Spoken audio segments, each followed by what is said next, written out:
Sai Krishna lockup death కేసులో కీలక పరిణామం చోటు చేసుకుంది. లాకప్లో సాయి కృష్ణను పోలీసులు కొట్టారని, ఈ దారుణాన్ని తానే ప్రత్యక్షంగా చూశానంటూ మహంకాళి చందు అనే యువకుడు వీడియోలో చెప్పాడు.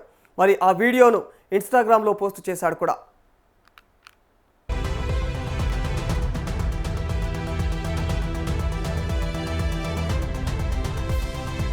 సాయిని లాకప్లో దారుణంగా కొట్టారు, చిత్రహింసలు పెట్టారు. నేను చూశాను. నేను లాకప్లో ఉన్నప్పుడే చిత్రహింసలు పెట్టారు. అరెస్టు చేస్తే కోర్టులో పెట్టాలి, కానీ 6 టౌన్ పోలీసులు చిత్రహింసలు పెట్టారు. ఆ రోజు సాయితో వచ్చినటువంటి వాళ్ళందరినీ కూడా బయటకు పంపించారు. ఎందుకు బయటకు పంపించారు? సాయిని ఏం చేయాలని పంపించారు అని ప్రశ్నించారు. ఇప్పుడు చిత్రహింసలు పెట్టారు, అది నేను చూశాను. నేను బయటకు వచ్చి చెప్దాం అనుకున్నా, చాలాసార్లు నాకు జరిగింది. నేను ఆల్రెడీ జోన్లై కోర్టు దగ్గరికి వెళ్ళి ఎట్లా చేస్తున్నారు అని చెప్తే లాయర్లు కూడా, కొంతమందికి తెలిసిన లాయర్లు కూడా పోలీసులకి సపోర్ట్ చేశారు. ఆ రోజు సపోర్ట్ చేయడం వల్ల మేము ఎవరికి ఏం చెప్పుకోలేకపోయాము.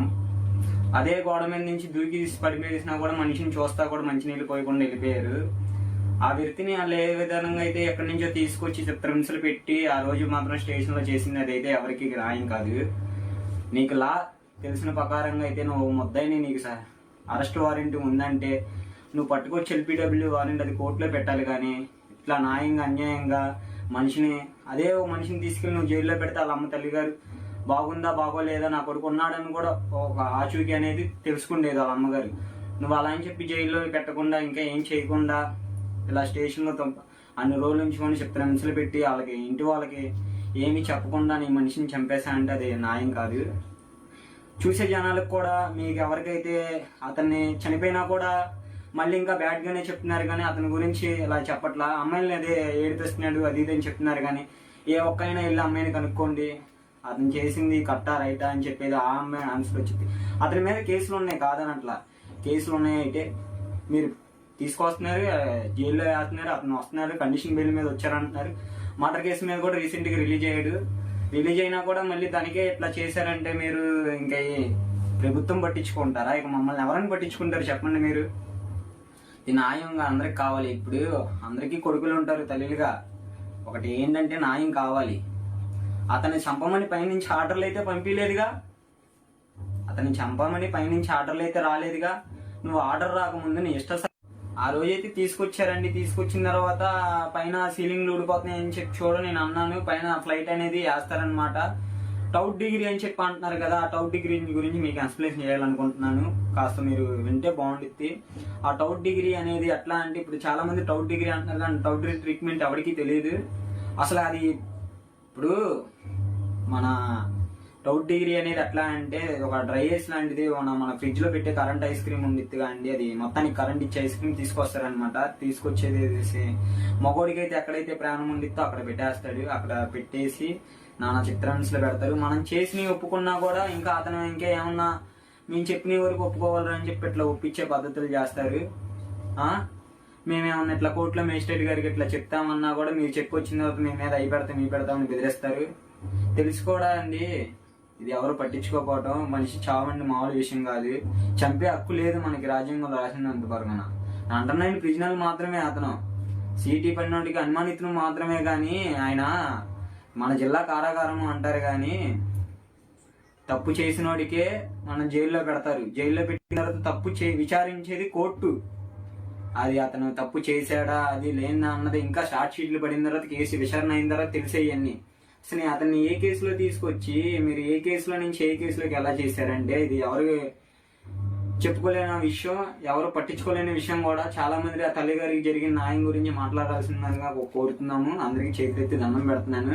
నాకు జరిగినట్టే ఇంకా వేరే వాళ్ళకి జరిగితే వాళ్ళ తల్లి గారు కూడా ఒకటే చెప్తున్నారండి, నా కొడుకు జరిగినట్టే మీకు ఎలా జరిగితే మీరు ఊరుకుంటారా? ఆ రోజు నేను ఉన్నా కాబట్టి, ఆ రోజు నేను ఆ పక్కన ఉన్నా కాబట్టి ఈ రోజు వీడియో తీసి చెప్తున్నాను. నా ఈ వీడియో తీసినంత మాత్రాన వాళ్ళు నన్ను ఏదో చేస్తారని ఇదేం కాదు. ఎవరన్నా చనిపోవలసిన వాళ్ళమే మనుషులు అన్నాక, ఎవరు భూమి మీద శాశ్వతంగా బతుకు. కానీ తప్పులు చేస్తా ఉన్నా కూడా ఈ అధికారం పట్టించుకోవట్లేదు. ఈ అధికారం ఏమైపోయింది, అధికారం ఏంటి, యూత్ ఏంటి? అదే ఓట్లు వేసేటప్పుడు అమ్మ ఏం చెప్పి అడుగుతారు, ఓట్లు వేసిన తర్వాత గెలిచిన తర్వాత ఇంకోలాగా చేస్తున్నారు. అది మనకి మనలో ఉండిద్ది. మనం ఓటు వేసేటప్పుడు అది మనలో ఉండాలి.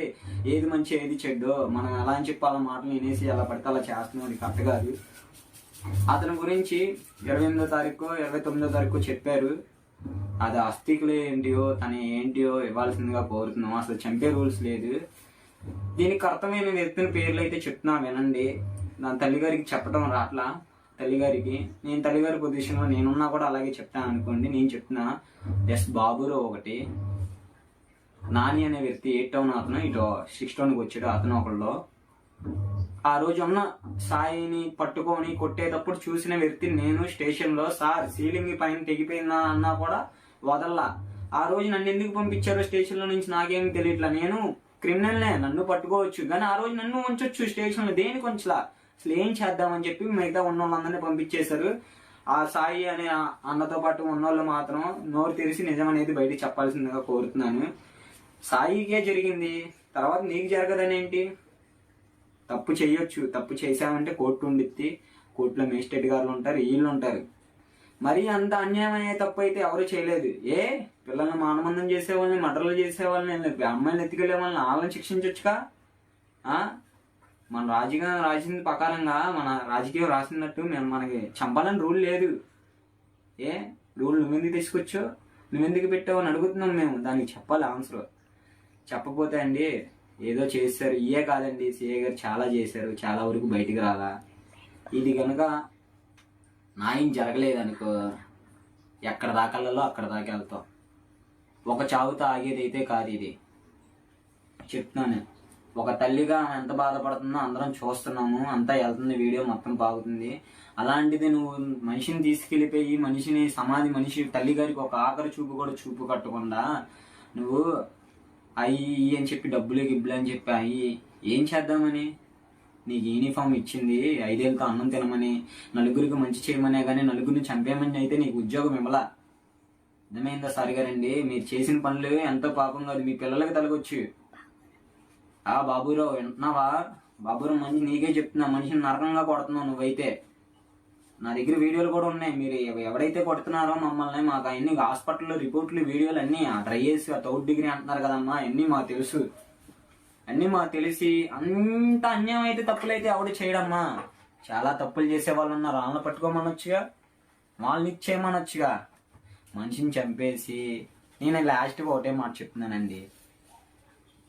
నాకు ఈ వీడియో చూసి ఒక అవకాశం ఇస్తే ప్రెస్ మీట్ ముందు మాట్లాడతాను నేను. లేదు కూడదు అంటే మీ పని మీరు చేసుకుంటా అంటే, ఆ రోజు మాత్రం అతనికి జరిగేటప్పుడు మాత్రం నేను పక్కన ఉన్నా. పలానా డేటు, పలానా తారీఖు, పలానా రోజు, పలానా దగ్గర నుంచి నన్ను తీసుకుని వెళ్ళారు, పలానా గవర్నమెంట్ హాస్పిటల్ నుంచి నన్ను తీసుకుని వెళ్ళి అట్లా అయ్యి అని చెప్పి మాయమూర్తులు పెట్టి స్టేషన్లో వేయగానే పిల్లసాయి అనే వ్యక్తిని నేను చూశాను, అతని బాధ చూశాను, అన్నీ చూశాను. అతనికి ఏం చేశారో కూడా నాకు తెలుసు. చాలా మంది చెప్పొద్దు ఇలా నీకేమైనా ప్రాబ్లం అయితే అనుకుంటున్నారు. అవునే, ఇప్పుడు అతనికి జరిగిన ప్రాబ్లం నాకు జరిగిన నష్టమేమి ఉండదు. నా తల్లి ఎట్లాగే బాధపడిద్ది. ఈ వీడియో దయచేసి అందరూ లైక్ చేసి, చాలా న్యాయం జరగాలని కోరుతున్నాం. మనకి ఏమీ వద్దు, న్యాయం అనేది జరగాలి. మన ఆంధ్రప్రదేశ్లో న్యాయం అనేది లేకపోతే ఇంకెక్కడి నుంచి రావచ్చుండి? రాదు కదా. షో ఉంటా. ఓకే.